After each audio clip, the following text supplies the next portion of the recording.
Hello, welcome everyone to another episode of Ask a STEM Sister.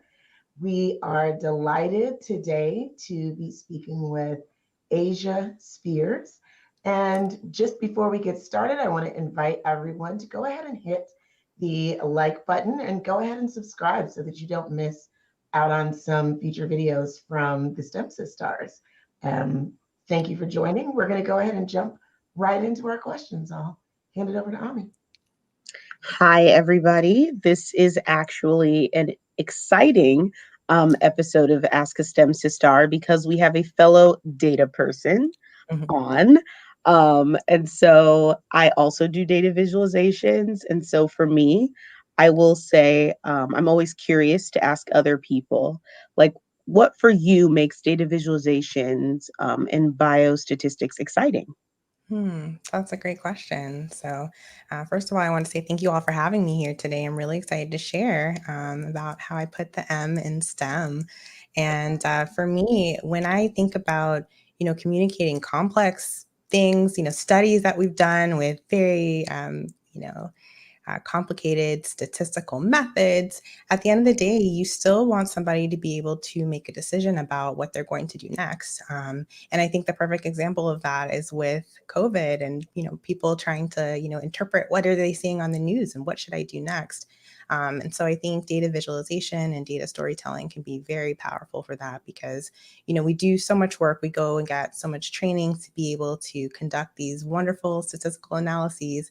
And at the end of the day, the most important thing, I think, especially in public health, is to be able to make decisions with that information. And so for me, data visualization is a way to just help bring more people around the table to make those decisions.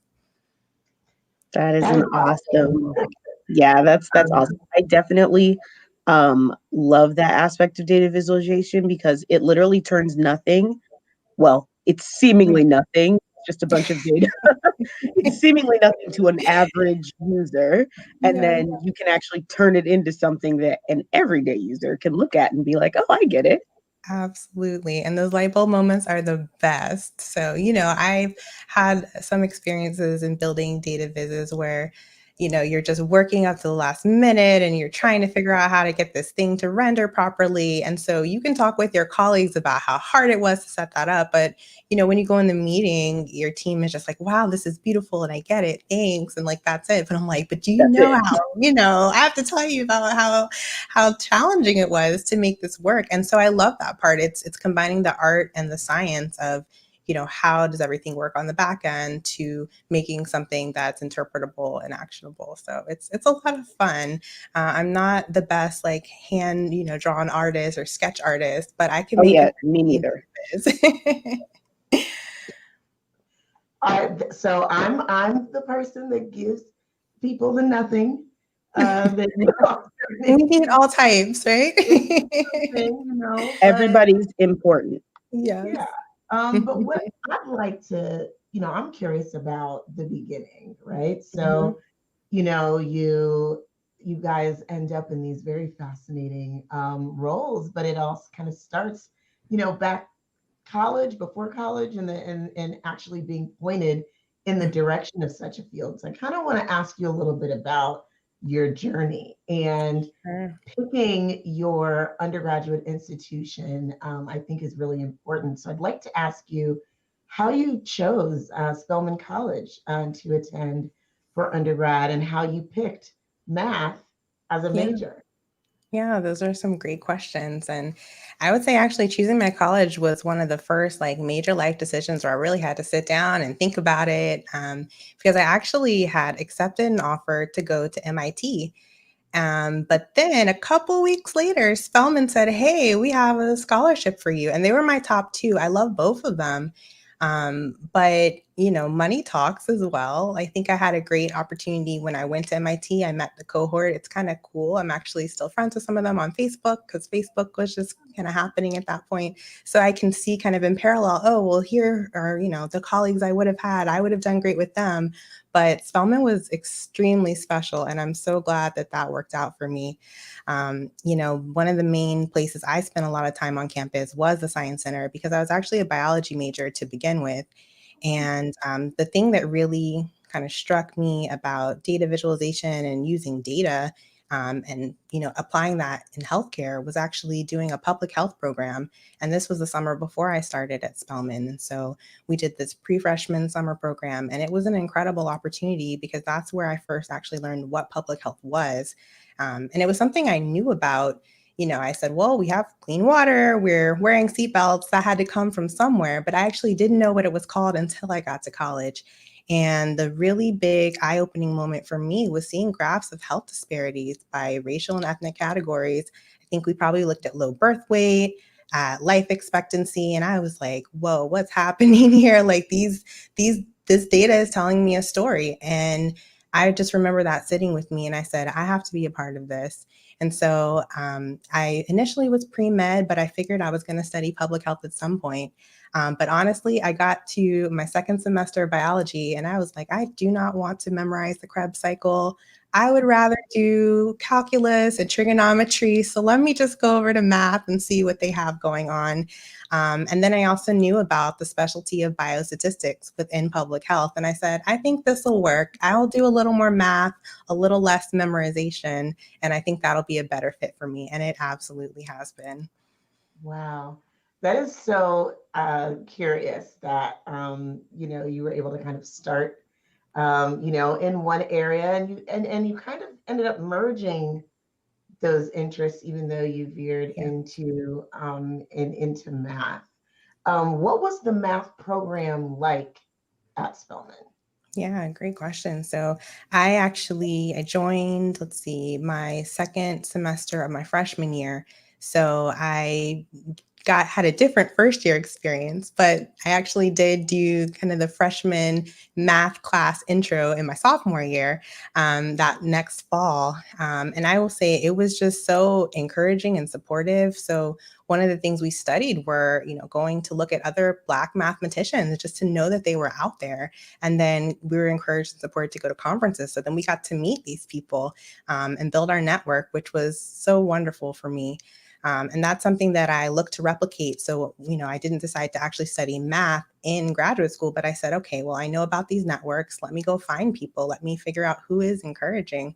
And then I had a professor, Dr. Nagamble Shah, and I think just about anybody who took Calc 2 at Spelman is familiar with her, or anyone who studied math or statistics specifically, because that was her specialty. And so all of the stats ladies went through her and were supported by her as we navigated and moved to our graduate portions of our career. And so I would say her support was just very, very important for me.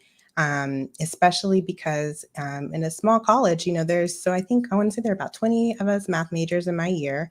But when you get to some of the electives, like I took an advanced statistics course, there ended up being 2 of us in the class. So we just had to lean on each other and kind of figure out, okay, what are we doing here? And let's make our study groups. But I think the one thing about Spelman is that you have the support of the professors, like they have your back. And so let them know what you need.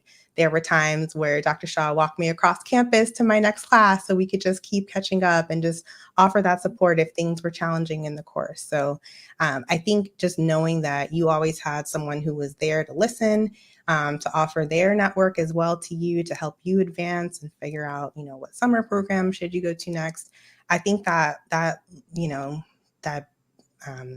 just that support I got was incredible because I knew it's possible. I can figure this out, even if this class is hard or this homework assignment is tough. And it definitely did get tough in stats and advanced stats, but it was all good preparation for my graduate program. Awesome. Sounds like a great experience. We had a comment come in. Says your story is wonderful, Asia. I love how you were so in tune with what you should be doing. Oh, wow. Thank you. Thank you. No, it's interesting to say that because it's led me, switching from biology to math and, I made other transitions along the way, but I just have to try to stay very in tune and self-aware, no matter where I'm at in my journey. That is awesome. So I guess we can pivot a little bit because what's exciting also about what you do is that you started a company. Yes. So why did you feel the need to start the Rose Studio company? Yeah, so I decided to start Rose Data Studio because I was always a tutor for statistics. And right before I had started the company, I was actually tutoring on the wisant.com website. So, people hire you as a tutor, you put your profile up and you say who you want to work with. And I realized that I was writing a profile for a specific type of student, but I wasn't quite finding them there. And I just said, it's kind of like being on Uber, right? It's like whoever looks and wants to hire you is like, you kind of go and you build that partnership and decide to move forward. But I said, I want my own platform where I can attract Black women, which is specifically who I want to serve, especially after, having the experience of studying so much statistics in my graduate program and then thinking, well, what can I do with this that's meaningful for me? And I think for some people that means going into a job where they're studying oncology and like working on genetics or, going to be a professor. And although I loved the idea of teaching, I just wasn't sure that the kind of teaching and mentoring I wanted to do would be like best suited in a university setting or, typical professor role. So I said, I think I could just create my own thing. And so I did. And it's really been wonderful because I've, been able to support people in learning new software, but also understanding how to translate their skills to the job market, because that's at least one step along the way in their data journey. And that's kind of what I call it. I think about it as a data journey. It doesn't just end when you learn SAS or SPSS in graduate school. Particularly I work with people in public health. So for their biostat classes, there's so much more out there. And I just want to help people, be able to see and understand and work with data no matter what context they encounter it in. That's awesome. So you mentioned a couple tools there. I'm curious, like, what are all the platforms that you use as a part of your company? Sure. So, so what do you mean platforms in terms of like software that I use, or platforms in terms of Wisant that I was Software platforms that you use at your job, like for your data visualizations. Okay, yeah, sure. So I would say Tableau is my favorite for data visualization, but I've started to use Excel because not everybody wants to go interact, and a lot of people just want PDFs. So sometimes that's the output. And I was sad the first time that happened. I was like, but we can do so much exciting stuff. So Like, please print it out and attach it. I'm like, okay. So, you have to use it in different capacities, and then, understand what is the landscape of the organization you're working with, what's really going to be the best output for them. So, but it's nice to have people who want to learn Tableau, because then I get to teach them that as well. And then I use most of the traditional, statistical software you would come across in graduate programs. So Stata and SAS are ones that I learned, and then R is something I also picked up in graduate school. I've done a tiny bit of SPSS. I think I know enough to kind of get around, and I know other software well enough to be able to use and teach and help students who are learning it. And then I would say the other software that I've become more familiar with through work and working with bigger data sets is SQL or SQL, especially for healthcare claims data. And so that's kind of my software stack that I work with. nice. Thanks for sharing that. Yeah. Oh. Well, okay. So like I said, I am actually also like a data person, like a data vision person. And so I'm actually a data visualization platform SME, and I support Tableau, like at the company that I work for. And so unbiased opinion, great data visualization tool. So I totally get what you're saying there. And then I think it's important. I like that you listed the different tools, because I think a lot of times when people are trying to enter the job market, you might want a certain type of job, but then you're not sure, like, what are all the different tools that I might need to be able to be attractive in the market. So that's kind of why I was asking, like, what are the tools?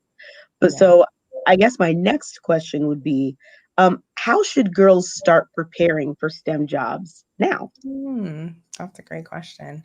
So I think it's about being curious. And then also, I think the biggest thing though is having access to opportunities, because, I think something that would have been really helpful for me growing up would be to be able to have done a science fair project that was about analyzing data rather than trying to come up with, which, I think I did one which was like, which carpet cleaner is the best. And I'm like, I really don't have that much of an interest in this, but I need something.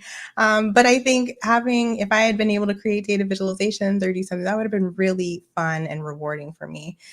So I think being tapped into things I know, like STEM Gems is a book that's out there. So I think just having access to those books and being able to read and see and get inspired is really exciting, and just to keep paying attention to what's out there. That's one thing I really love right now is social media. I think there's so many stories and people that we would have never known of until times like these. So whether it's sports statistics or biomedical engineering, like you can kind of just go and Google now. And so I would say for people today who are coming up, just search, look, and find those role models. And I think they can help, lead the way, and you can keep exploring through summer programs. And, I know there's kits, there's all kinds of things out there. So, but I would say first is having that list. And I think that's like a lifelong thing, is like having a list of the things that are interesting to you, because I have my own list as well. And, you might never get to all the things, but you can find different ways to sample it. So whether it's taking a class or attending a lecture here or there to just kind of dip your toe in the water. I think the experimentation phase is really important. And one of the most important books that I read that really emphasized that was Range by David Epstein. Last year, was it 2020, 2019? But that book was super informative for me, because it, even I didn't quite settle down into one field initially. I think having time to kind of sample, see how things are related. And I think that's why I love statistics, because, one of my graduate professors came to kind of promote the program and say, you can play in everyone's backyard because everyone has data. And I was like, oh, that's perfect. That's exactly what I want.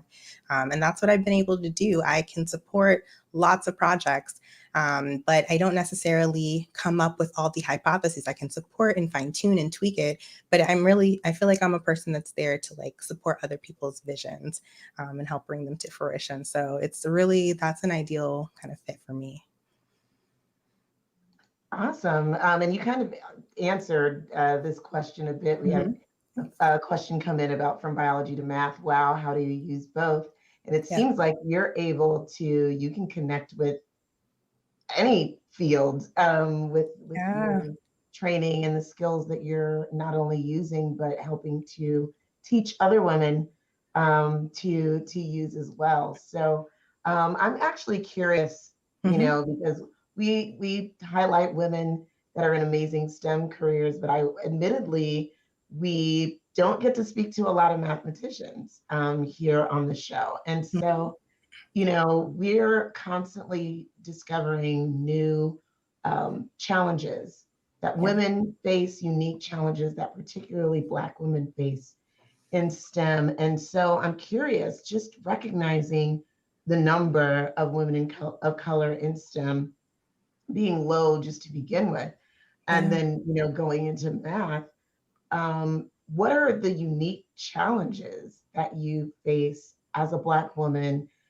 in the M of the STEM? Sure. Yeah, I think, when we look at people who are like the first or the only, it's like, oh my gosh, that seems incredible. It also can be a little bit lonely to be like kind of in that trailblazer group, or be, in such a small cohort. But I would say, one of the biggest challenges I think about is just having role models. So sometimes people, especially in academia where I was before, it was very much, you almost, not necessarily, but you're very close to a carbon copy sometimes, or you're like, this is my mentor, and now I am this next person after them. And I do the same work they do. I work in their lab and all these things. But I realized I was doing something very different. And I think it was a little challenging for me at first, because I was like, might not publish as many papers as this person, or maybe I don't really want to do research like they do. Maybe I want to have my own thing, and just kind of realizing that's okay. And I think the thing that helped me with that was actually finding mentors like in the business world, or and actually when I was tutoring on Wyzant, I would say MBA students were some of my favorites to work with. I just loved checking out their data, seeing what they had going on, and learning about their approaches. So I think for me, I don't know if it was necessarily just the challenge of being, a Black woman in math, but I think initially my idea was a very academic kind of pathway and trajectory. And so it almost feels like you're, doing something wrong where you're like, yeah, maybe I'm not going to finish this PhD program, or, maybe there is something else out there for me.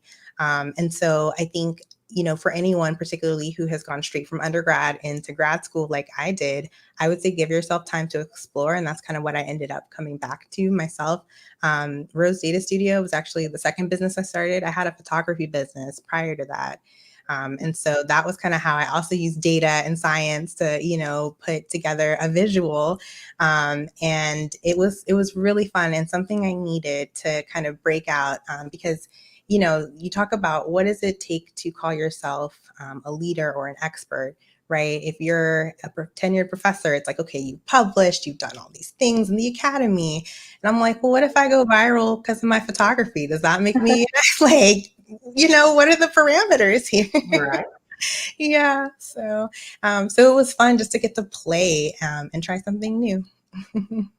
Awesome. We've got a comment that just came in. Man, I'm so inspired. Your story is definitely one that needs to be shared, because I think a lot of times girls think that there is just one path to the end. There's another question has come in. Yeah. It says, can you talk more about specific projects and research you've applied your skills to? Yes. Oh, absolutely. I'm happy to do that. So let's see.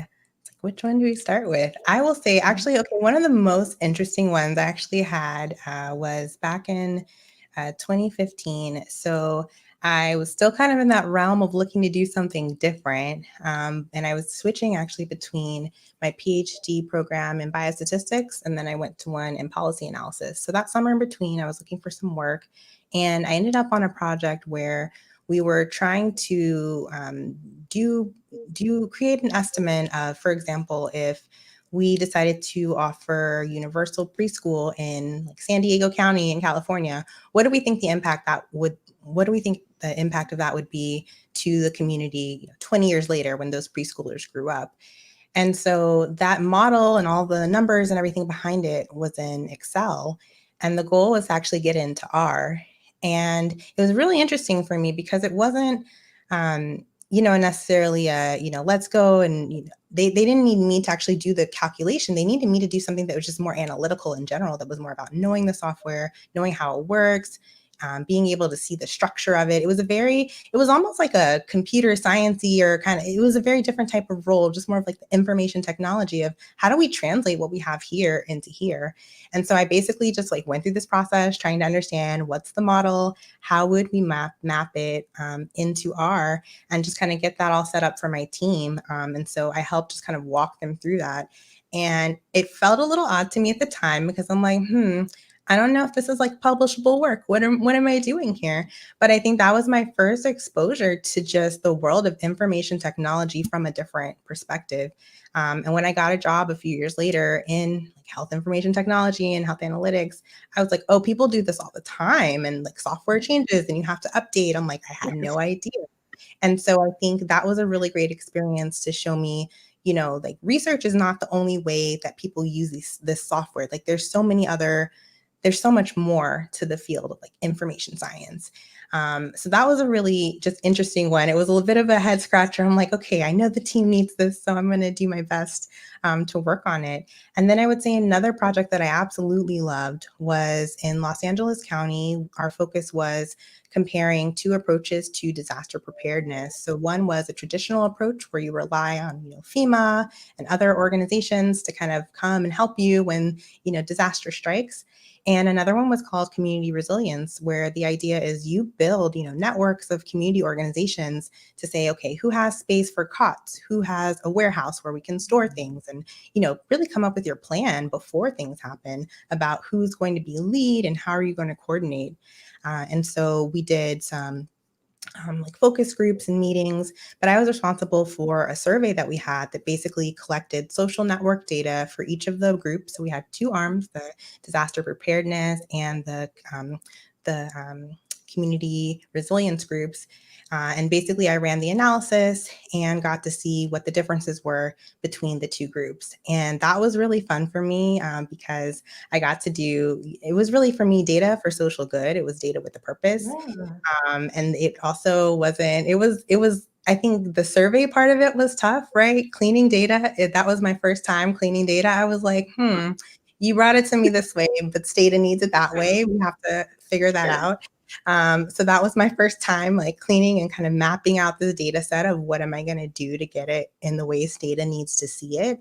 But it was great. And that was also one of my first experiences of presenting data back to the community and thinking, yeah, they probably don't want to see my spreadsheet. What am I going to do?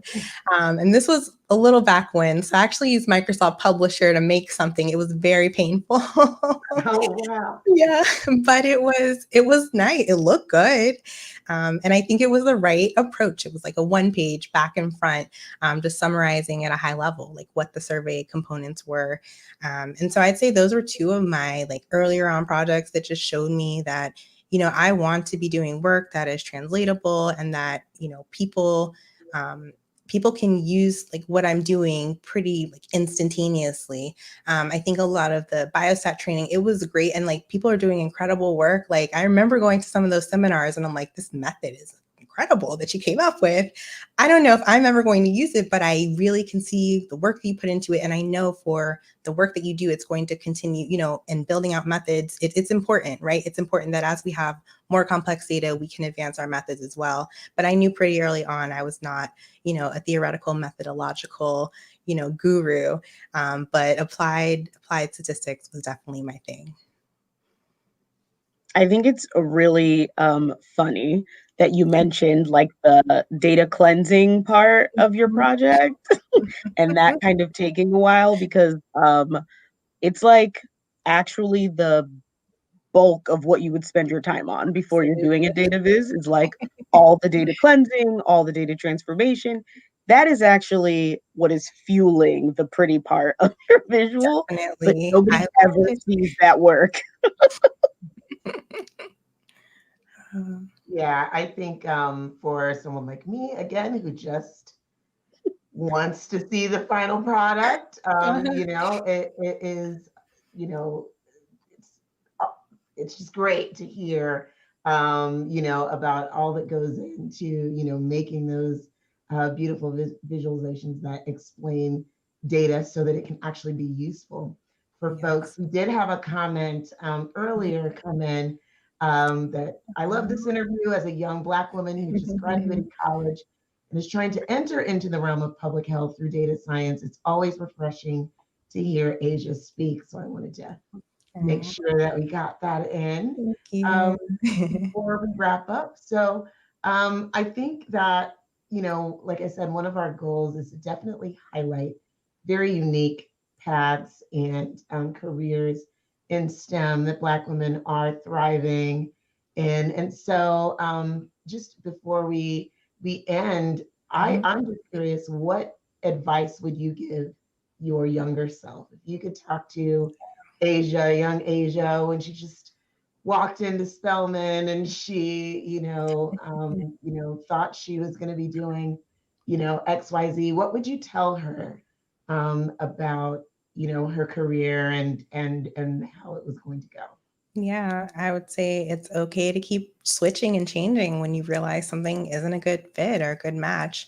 I would say I had a lot of anxiety around that at times. And I think probably one of the biggest ones was when I kind of dropped out of this special program that we had to help people get into graduate school. But we met at 8 a.m. and I was like, I think I'm going to be okay and I want to sleep in. So I'm just going to not do this program anymore. And it turned out okay. You're okay. And I think everyone else who did the program, I think it's a fantastic program, but I just felt like maybe it's not for me right now. And that's okay. And so it's just things like that, whether you think, it's like the going with the flow, like, is that your flow or is that someone else's flow? and to ask yourself that question. And if it's different, it's okay. And, I still have moments where I'm like, okay, I really don't like this as much. How do I, navigate the situation? But, it's your life, it's your journey. You own every part of it. And I do that. And I think, just to go back 15 years and let her know that, like, that's absolutely what I would offer. I love to hear it. So thank you so much for sitting and chatting with us. I learned a lot because you guys are talking about stuff that, is a little bit out of my wheelhouse. So thank you so much for sitting and educating us and me and sharing your story. I would love to encourage everyone to please hit the like button. Go ahead and subscribe so you don't miss out on future videos. And let us know where we should follow you and where we can find you online, Asia. Yes. So I am at rosedatastudio.com and then also on Instagram at rosedatastudio. If you're on Twitter, I'm there, but I don't have much there yet, but maybe I'll be working on that in my 2021 plan. So we will see. We'll see what the new year brings. There you go. Awesome. Well, keep up with Asia and keep up with us on Twitter, Instagram, Facebook. We're everywhere and obviously on YouTube. And we'll see you all in the next video. All right. Bye. Thank Thank you. you. Bye.